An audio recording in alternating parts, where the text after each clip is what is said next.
Φύγαμε. Γιάννη, συγχαρητήρια, κατέκτησε στο δεύτερο Πανελλήνιο Πρωτάθλημα. Πόσο σημαντικό είναι για σένα να επαναλαμβάνεις έναν τόσο σπουδαίο τίτλο? Είναι πάρα πολύ σημαντικό. Θέλω να ευχαριστήσω τους πάντες που με βοήθησαν.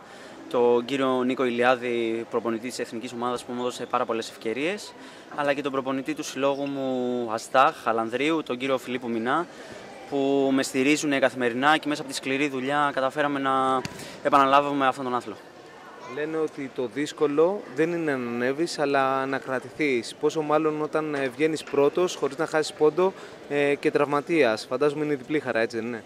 Είναι σίγουρα μια απόδειξη ότι άμα το θέλεις πάρα πολύ, με πάθος, με δύναμη, με μυαλό, όλα μπορείς να τα καταφέρεις.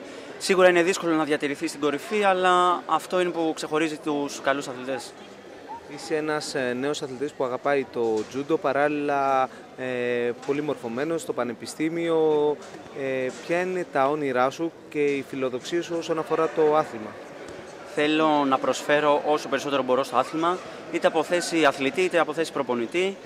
Είναι η ζωή μου, σπουδάζω γυμναστική ακαδημία, το τζούντο είναι η ζωή μου, οπότε θα αφιερώσω όλη τη ζωή μου στο να προωθήσω το τζούντο όσο περισσότερο μπορώ. Το τζούντο είναι ένα άθλημα που έχει φέρει αρκετά μετάλλια στην Ελλάδα. Ονειρεύεσαι τον εαυτό σου με μια ανάλογη επιτυχία όπως ο Ηλιάδης, Ολυμπιακούς Αγώνες, παγκόσμια μετάλλια? Σίγουρα ο Ηλιάδης για όλους εμάς τους αθλητές είναι πρότυπο και θέλουμε σίγουρα, αν όχι αυτά που έχει κάνει, έστω και τα μισά που έχει κάνει, είναι μεγάλος αθλητής σε όλο τον κόσμο, όχι μόνο στη χώρα μας.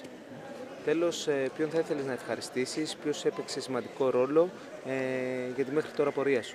Σίγουρα οι προπονητές μου, ο κύριος Ηλιάδης και ο κύριος Φιλίππου Μινάς, την οικογένειά μου που πάντα στέκεται δίπλα μου και αυτή τη στιγμή από τη χαρά θέλω να ευχαριστήσω οποιονδήποτε από το πρώτο μέχρι και το τελευταίο, από το πρώτο ραντόρι μέχρι και το τελευταίο.